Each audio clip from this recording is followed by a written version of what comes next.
শুভ সকাল বন্ধুরা। আজকে আমাদের আগরতলা ত্রিপুরা ভ্রমণের দ্বিতীয় দিন। আর আজকে আমাদের গন্তব্যস্থান হলো নীরমহল। যা মেলাগড় উপজেলার সিপাহীজলা জেলায় অবস্থিত। তো আমরা সকাল সকাল রওনা দিয়েছি বটতলি মোড় থেকে। বটতলি মোড় থেকে আমরা চলে যাব নাগেরজেলা বাস স্ট্যান্ড। ঠিক আমার পিছনে যে ব্রিজটি দেখা যাচ্ছে, এই ব্রিজটি পার হয়ে আমরা ওপারে গেলেই নাগরজেলা বাস স্ট্যান্ড পেয়ে যাব। আর ওখান থেকেই আমরা আমাদের আজকের গন্তব্যস্থানে রওনা দেব। অবশেষে আমরা চলে আসলাম Nagerjala bus stand. Nagerjala bus stand Agartala Battali মোড় থেকে পায়ে হেঁটে সর্বোচ্চ 3 থেকে 4 মিনিট লাগবে। 1 কিলোমিটারের চেয়েও কম ডিস্টেন্সে অবস্থিত। তো আমরা প্রথমে এখানে এসেই যে বাস স্ট্যান্ডগুলো দেখতেছেন, যে নাগরজেলা, সোনামুড়া, ভায়া বিশ্রামগঞ্জ সহ বিভিন্ন রুটের গাড়িগুলো রয়েছে। তো এখান থেকে বাস যায় এবং এই যে দেখতে পাচ্ছেন ম্যাক্সিগুলা, এই ম্যাক্সিগুলোও আপনার নীরমহল যায়। তো আপনারা যারা দ্রুত সময়ে যেতে চান তারা বিশেষ করে ম্যাক্সিতে চলে যাবেন। ম্যাক্সিতে ভাড়াও একটু বেশি যদিও হয়, কিন্তু আপনারা দ্রুত সময়ে চলে যাবেন। আর হ্যাঁ, একটা কথা বলে রাখি, আগরতলা থেকে নীরমহলের দূরত্ব হচ্ছে 52 কিলোমিটার। আর এই পথটা আপনারা বাসে যেতে পারেন। বাসে ভাড়া হলো 50 টাকা, আর ম্যাক্সিতে ভাড়া হলো 60 টাকা। তো আমরা অবশেষে ম্যাক্সিতে উঠেই আমাদের গন্তব্যস্থানে রওনা দিলাম। শহর পেরিয়েই আমরা প্রবেশ করলাম গ্রাম্য বাংলার প্রাকৃতিক সৌন্দর্যের আঁকাবাঁকা এবং পাহাড়ি উঁচু নিচু পথ বেয়ে। শহরটা পেরিয়ে আসলে আপনারা প্রথমে হাইওয়ে রোড ওভার করে নির্দিষ্ট একটি রোড দিয়ে সামনে দিকে রওনা দিতে হবে। এরপর কিছুটা রওনা দিলে আবার হাইওয়ে রোড পড়বে।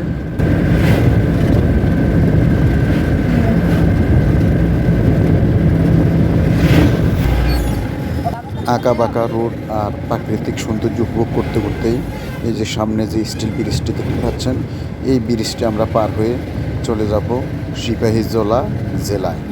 এটা আগরতলা থেকে প্রায় 27 কিলোমিটার দূরত্বে অবস্থিত সিপাহীজলা জেলা। আর নীরমহলটা পড়ছে মূলত মেলাগড় উপজেলার সিপাহীজলা জেলাতে। তো আমরা রাস্তার দুপাশের প্রাকৃতিক সৌন্দর্য উপভোগ করতে করতে এগিয়ে চলছি আমরা মেলাগড় উপজেলার দিকে। মেলাগড় উপজেলায় গিয়ে আমরা ওইখানে থেকে অটোরিকশায় সরাসরি চলে যেতে হবে নীরমহল গেটে। কখনো সমতল পথ, কখনো বা পাহাড়ি আঁকাবাঁকা পথ এবং দুপাশের সবুজ শ্যামল দৃশ্য উপভোগ করতে করতে আমাদের সময় যে কখন পার হয়ে যাচ্ছে তা বুঝতেই পারিনি। তো ক্রমান্বয়ে আমরা ধীরে ধীরে চলে যাচ্ছি আমরা আজকের আমাদের গন্তব্যস্থান নীরমহলের পথে। এভাবেই রাস্তার দুপাশের সৌন্দর্যগুলো মনে হয় যেন আমাদের হাতছানি দিয়ে ডাকছে। বিশেষ করে পাহাড়ের কোল ঘেঁষে যে রাস্তাগুলো দেখতে খুবই মনোমুগ্ধকর এবং খুবই সৌন্দর্য দিয়ে সাজানো হয়েছে। তো ভিউয়ার্স, আমরা অবশেষে চলে আসলাম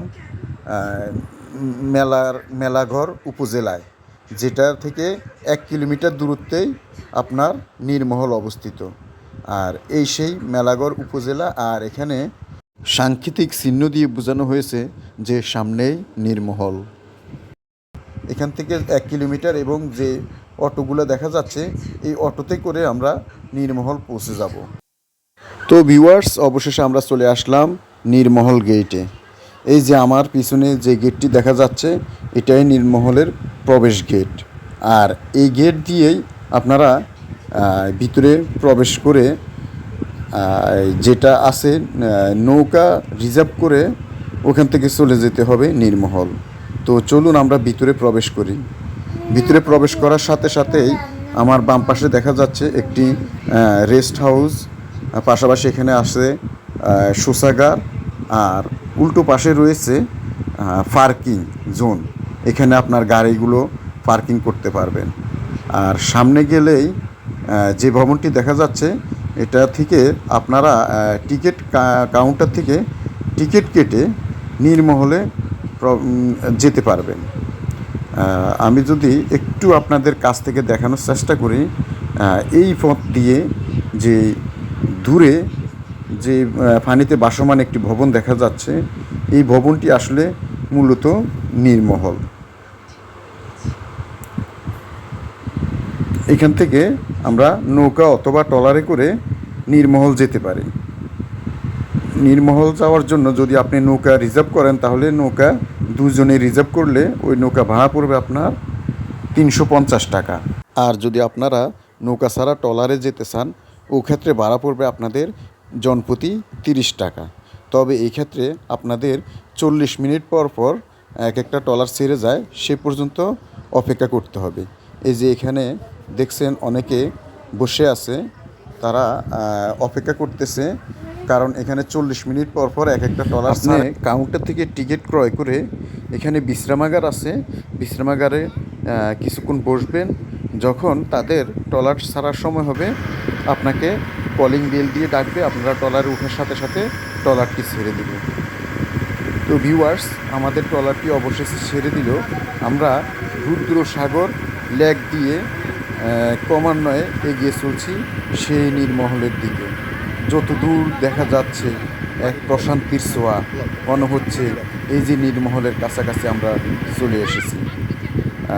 বন্ধুরা, নীরমহলটি আসলে দূর থেকে যদিও দেখে কাছে মনে হচ্ছে, কিন্তু আমরা যতই সামনের দিকে যাচ্ছি মনে হচ্ছে যেন নীরমহলটি আমাদের থেকে আরও পিছনে চলে যাচ্ছে। আর এভাবেই আমরা রুদ্রসাগর বা লেকের পানি উপভোগ করতে করতে ধীরে ধীরে এগিয়ে চলছি নীরমহলের সন্নিকটে।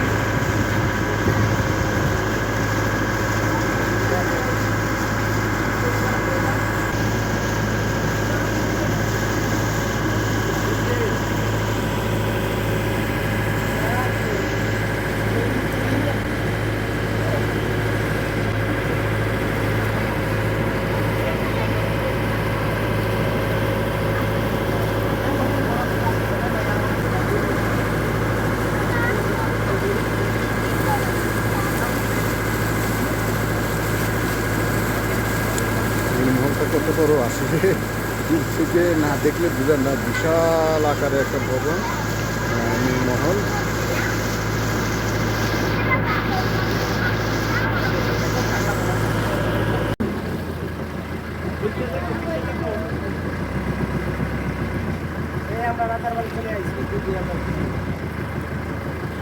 বন্ধুরা, অবশেষে আমরা চলে এসেছি নীরমহল ঘাটে। আমার পিছনে যে মানুষ দেখতেছেন, এখানে সিরিয়াল দাঁড়িয়ে থেকে টিকিট সংগ্রহ করতে হবে। আর এখানে পার পার্সন এন্ট্রি ফি 30 টাকা।